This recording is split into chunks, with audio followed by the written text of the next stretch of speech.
오늘 함께 받으실 하나님의 말씀은 사사기 8장의 말씀입니다. 사사기 8장 22절로 35절까지의 말씀.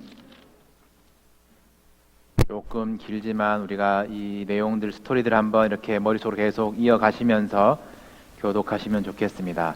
22절로 35절까지 교독하시겠습니다. 제가 먼저 읽겠습니다. 그때에 이스라엘 사람들이 기드온에게 이르되 당신이 우리를 미디안의 손에서 구원하셨으니 당신과 당신의 아들과 당신의 손자가 우리를 다스리소서 하는지라.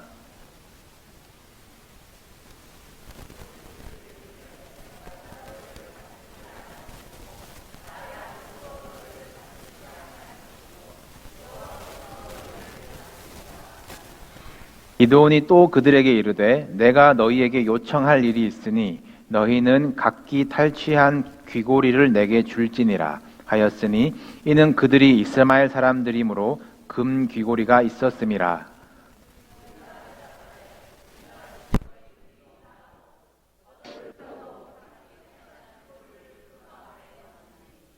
기드온이 요청한 금 귀고리의 무게가 금 1700세겔이요 그 외에 또 초승달 장식들과 폐물과 미디안 왕들이 입었던 자색 의복과 또 그 외에 그들의 낙타목에 둘렀던 사슬이 있었더라.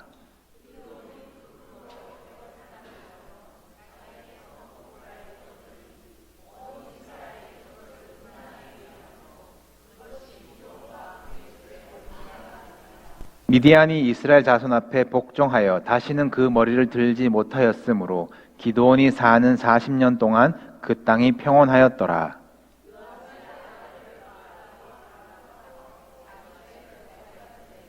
기드온이 아내가 많으므로 그의 몸에서 낳은 아들이 70명이었고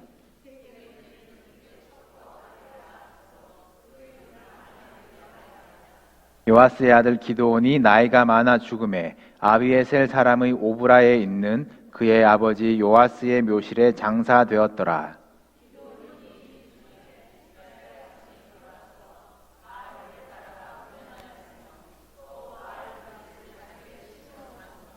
이스라엘 자손이 주위의 모든 원수들의 손에서 자기들을 건져내신 여호와 자기들의 하나님을 기억하지 아니하며 또 여룻바알이라 하는 기드온이 이스라엘에 베푼 모든 은혜를 따라 그의 집을 후대하지도 아니하였더라.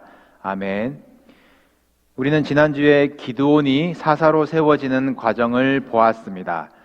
포도주 틀에 숨어서 밀을 타작하고 또 매사에 증표를 요구했던 참 소심하고 의심 많은 기드온이었지만 하나님은 그를 큰 용사라 부르셨고 또 그를 쓰시기 원하셨습니다. 하나님을 과거 출애굽의 신으로만 알고 있던 이 기드온에게 하나님은 지금도 살아계심을 나타내셨고 기드온은 여호와 샬롬, 평강의 하나님을 만나게 됩니다. 성경이 말하는 이 샬롬의 상태는 하나님과의 관계가 건강한 상태, 평강이고 평안과 평강을 구분하시라고 말씀을 드렸어요. 잘 먹고 잘 산다 하여 또 평안하다 하지만 하나님을 모르는 이들이 있고 환난 가운데 있어도 하나님을 바라보는 이들은 평강한 것입니다. 기드온은 하나님이 말씀하신 대로 32,000명의 군사 중에 300명만 남겼는데 역시나 소심해요. 미디안 군대는 얼마나 되나 확인하러 갑니다. 메뚜기 떼와 같은 적들을 바라보며 또 불안해하는 이 기드온에게 하나님은 보리떡 이야기를 들려주세요. 기드온은 하나님이 큰 용사여 라고 부르실 때 믿지 못했지만 오히려 보리떡이라 하실 때에 평강을 누리게 됩니다. 기드온이 이 전쟁에서 승리한 결과는 다들 알고 계실 것이고 혹시 모르셔도 이야기는 그렇게 되겠구나 예측 가능하실 것입니다. 이제 이스라엘은 샬롬을 누리게 될까요? 여기서 이야기가 끝이 난다면 사사기를 암흑시대라고 부를 이유가 없습니다. 오늘은 기드온과 이스라엘 백성이 어떻게 샬롬, 평강을 잃어버리게 되는지를 보려고 합니다. 기드온이 전쟁에 나가는 장면으로 돌아가 보면요, 숫자도 300명밖에 되지 않는데 군사들의 손에 빈 항아리, 횃불, 나팔을 들게 하였습니다. 이 무기가 아니잖아요. 완전히 보리떡과 같은 모습으로 전쟁에 나가는 거예요. 아마 기드온은 어차피 무기를 들어도 상대가 되지 않으니 하나님이 하시는 대로 보리떡처럼 한번 해보자. 하나님께 모든 것을 걸고 나갔을 것입니다.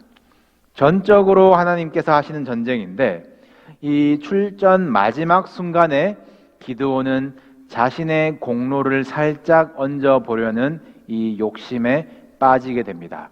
우리 사사기 7장 17절 18절을 우리 함께 읽어 보시겠습니다. 다 같이 시작. 그들에게 이르되 너희는 나만 보고 내가 하는 대로 하되 내가 그 진영 근처에 이르러서 내가 하는 대로 너희도 그러하여 나와 나를 따르는 자가 다 나팔을 불거든 너희도 모든 진영 주위에서 나팔을 불며 이르기를 여호와를 위하라 기드온을 위하라 하라 하니라. 나만 보라. 내가 하는 대로 하라. 여호와를 위하라. 그리고 거기다 덧붙이기를 기드온을 위하라. 기드온은 하나님의 은혜에 자신의 공로를 얹기 시작합니다. 우리가 신앙생활하는 가운데 빠지기 쉬운 실수가 이 공로입니다. 우리는 아무 공로 없이 거저 구원을 받는 것을 알면서도 우리는 우리의 공로를 생색내기 바쁩니다. 말로는 전적으로 하나님을 의지한다면서도 그렇게 하기로 결심한 나의 의지라도 공로로 여겨지기를 바라고 하나님께 모든 영광 돌립니다 그러면서도 자신이 뭐 대단한 영광을 선뜻 양보하는 대인배인 듯이 겸손을 가장한 생색을 내는 우리의 모습이 있습니다. 힘들고 어려울 때 이 상황이 누구 때문인지 남 탓을 겉으로는 하지 않는 교양 정도는 우리에게 있어요. 그런데 반대가 어렵습니다. 승리할수록 잘 될수록 이것이 나 때문이야 인정받고 싶고 누구 덕분인지 드러내고 칭찬하고 공로상을 주는 것이 사람들이 흔히 하는 사회생활입니다. 지난해를 돌아볼 때 생각만 해도 감사한 분이 얼마나 많은지 모르겠습니다. 야, 저분들이 교회 지키셨지 생각이 드는 순간 아차 싶은 거예요. 하나님이 지키셨습니다. 또 지키실 것입니다. 특별히 우리 교회를 오래 다니신 분들 정말 감사합니다. 그런데 그 세월들이 자기의 공로로 쌓이지 않도록 생각과 마음을 잘 지키셔야 돼요. 그 세월들만큼 내가 주님께 빚진 것이 많구나. 그렇게 낮추는 자를 하나님은 천국에서 높이시고 은밀한 중에 갚으실 것입니다. 우리 주님만 높임받는 교회 되기를 소망합니다. 나의 이 공로를 내려놓지 않으면 하나님이 영광 받으실 수 없고 온전히 다스리실 수가 없어요. 슬그머니 올려놓는 내 공로는 욕심이 잉태한 즉 낳고 낳는 것처럼 점점 커져만 갑니다. 하나님이 하시는 이 전쟁을 기드온이 슬그머니 차지하기 시작하고 이제는 기드온이 주도하려고 해요. 미디안을 물리쳤는데 기드온은 그들을 추격하기로 결정합니다. 우리 사사기 7장 23절을 보시겠습니다. 다 같이 시작. 이스라엘 사람들은 납달리와 아셀과 온 므낫세에서부터 부름을 받고 미디안을 추격하였더라. 하나님이 300명을 허락하셨는데 기드온은 본인의 의지로 다시 사람들을 불러 모읍니다. 납달리와 아셀과 므낫세 지파의 사람들이 부름을 받았다라고 하는데 이 지파별 영토들을 보시면 이 세 지파는 전쟁터에서 가까운 사람들이 아니에요. 그런데 굳이 이들을 부릅니다. 기드온은 지난주에 보셨듯이 자신의 지파 므낫세가 이스라엘에서 가장 작다는 열등감을 가지고 있었어요. 같이 부른 납달리와 아셀 지파도 고만고만 작기는 마찬가지입니다. 이 기회를 통해서 자신의 지파가 돋보여지려는 주도권을 잡아보려는 의도예요. 만만한 사람들과 함께 자신의 힘으로 이 전쟁을 끝내보려는 거지요. 그래서 이후 8장에서 제일 크고 전장에서 가까웠던 이 에브라임 지파가 우리는 왜 안 불렀냐 따지며 전쟁의 공로를 다투고 점점 더 찝찝한 정치 논리의 전쟁이 되어 갑니다. 결국 이스라엘은 승리하지만 하나님께 돌리는 영광은 없고 백성들은 모든 공로, 모든 영광을 기드온에게 돌립니다. 오늘 본문 22절 한번 띄워주시겠어요? 22절 보시면 그때 이스라엘 사람들이 기드온에게 이르기를 누가 구원하였나요? 당신이 우리를 미디안의 손에서 구원하셨으니 하나님의 구원을 가로채버렸습니다. 당신과 당신의 아들들이 우리를 다스리소서. 하나님을 왕으로 또 우리는 그의 백성으로 돌아오지 못하고 기드온과 그 아들들을 왕처럼 섬기려 하게 됩니다. 기드온이 미디안과의 전쟁에서는 승리하여서 평안할지는 몰라도 하나님과 평강하지 못한 이유, 사사 시대를 끝내지 못한 이유가 기드온을 위하여 그 한마디, 그 공로 욕심 때문입니다. 기드온은 왕이 되어달라는 사람들의 요구에 대해서 뭐라고 대답합니까? 오늘 본문을 보시면 나는 이스라엘 다스리지 않고 여호와께서 너희를 다스리시리라 선언을 하는데 이것이 믿음의 고백일까요? 주권의 고백일까요? 이것은 단지 이 소심한 기드온의 성격 때문에 나서지 못한 것이지 이 기드온의 마음에 어떤 야심이 들어있는지는 곧 드러납니다. 하나님이 명령하신 이 가나안에서의 전쟁법의 기초는 진멸이었습니다. 온전히 하나님께 바치는 것이었어요. 전쟁의 탈취품에 손을 대어서 온 이스라엘이 저주를 받게 한 여호수아서의 아간을 여러분 알고 계시지요? 오늘 본문에서 미디안에 승리한 이스라엘 백성은 하나같이 이 전리품을 자신들이 탈취하기 시작합니다. 하나님께 구별하지 못하고 또 기드온도 이 전쟁에 대한 하나님의 법에 무지했어요. 이스라엘 백성들을 바르게 가르치기는커녕 귀고리를 자기에게 가져오라고 명령을 합니다. 그런데 성경에 보시면 기드온은 귀고리를 가지고 오라라고 귀고리만 요구한 것으로 보이지만 기드온은 알고 있었어요. 이스마엘 사람들의 귀고리는 금으로 되어 있다는 것을 알았습니다. 그런데 또 이스라엘 백성들은 짝짝꿍을 맞춰서 즐거이 가져왔다고 하지요.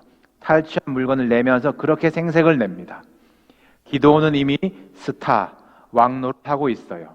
그렇게 가져온 금이 1700세겔, 오늘날로 바꾸면 45파운드, 20kg이 됩니다. 순금이 이 정도면 $1밀리언을 그냥 훌쩍 넘어버리죠. 순식간에 거뒀습니다. 이것으로 기드온은 금 에봇을 만듭니다.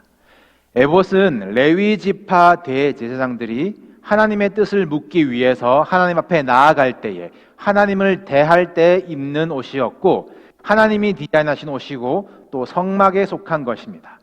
사사시대를 기준으로 한다면 실로라는 곳에 있어야 하는 옷이에요.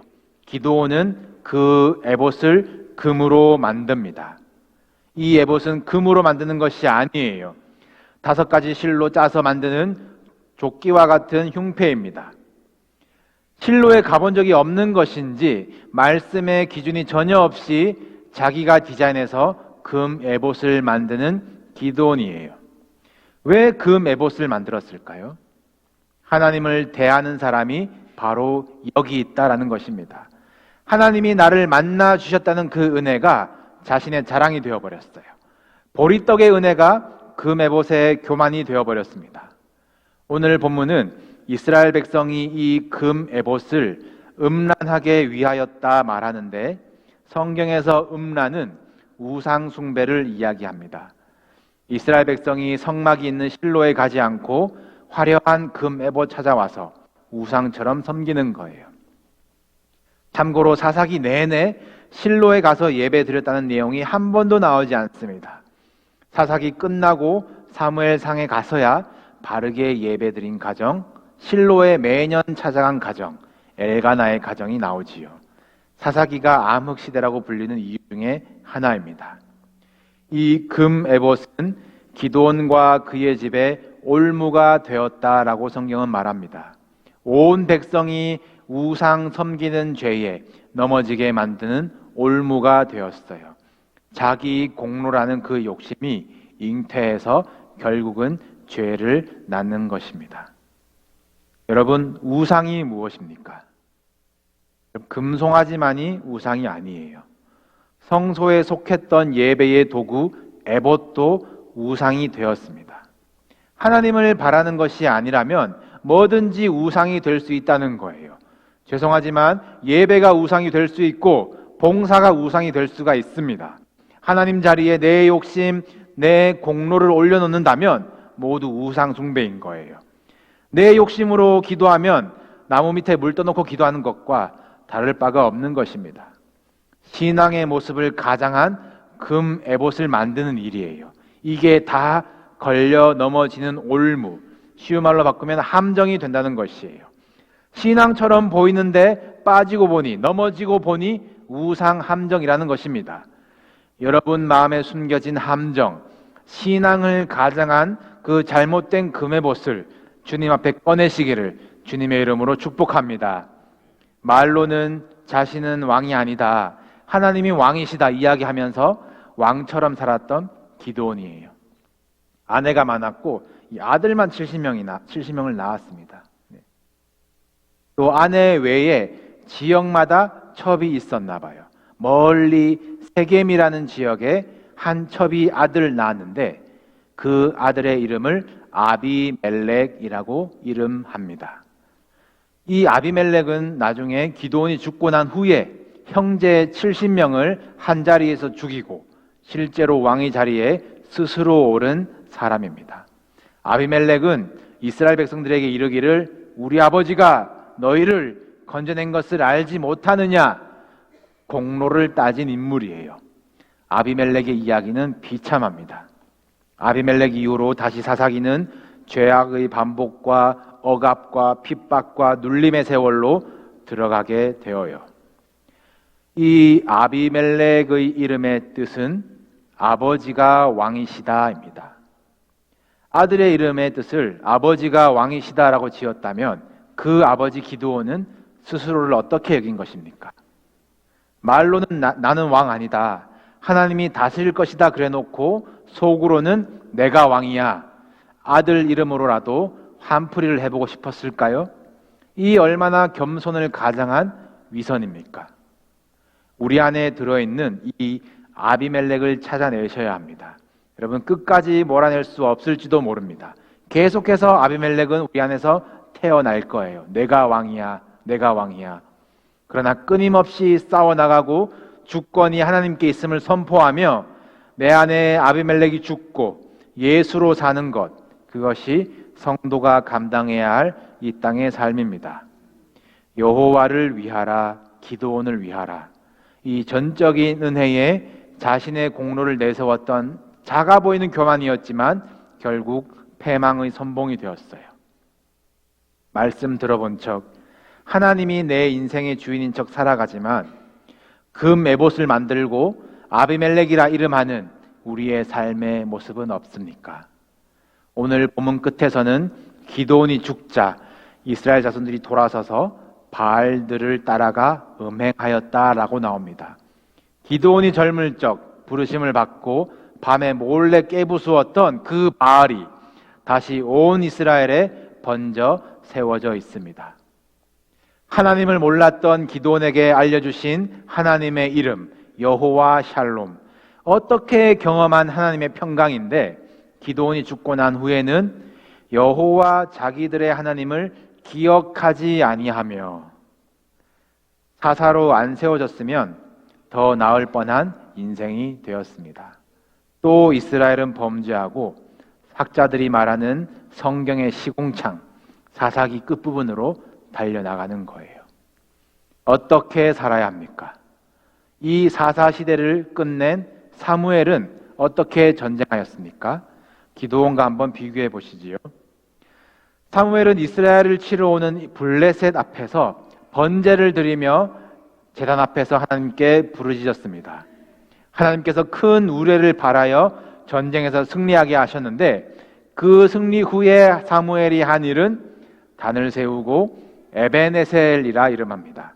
여호와께서 여기까지 우리를 도우셨다.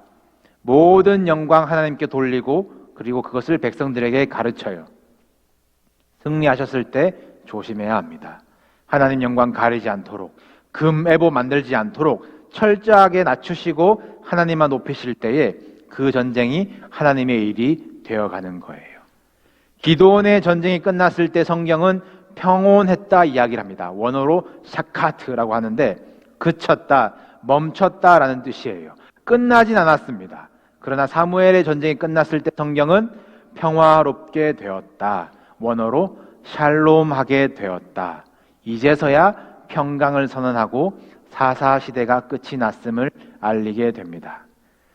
사사시대와 같이 반복되는 우리의 삶의 고통과 억압들을 끝내는 방법은 무엇입니까? 하나님을 온전히 의지하고 나의 공로를 내세우지 않는 거예요. 삶의 기준을 말씀에 두는 것입니다. 그리할 때에 여호와 샬롬을 누릴 수가 있는 거예요.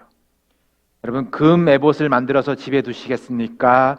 제단에서 부르짖으시겠습니까? 아비멜렉입니까? 에벤에셀입니까? 여러분 인생 누가 도우셨는지, 누가 이끄셨는지 기억하시기를 바랍니다. 여러분이 여러분 인생의 주인이 아니라 하나님이 주인 되셔서 보리떡 같은 나를 여기까지 도우신 줄 깨달으시길 바랍니다. 우리 안에 우상들이 태워지는 것은 소멸하는 불, 성령님만이 하실 수 있는 일이에요.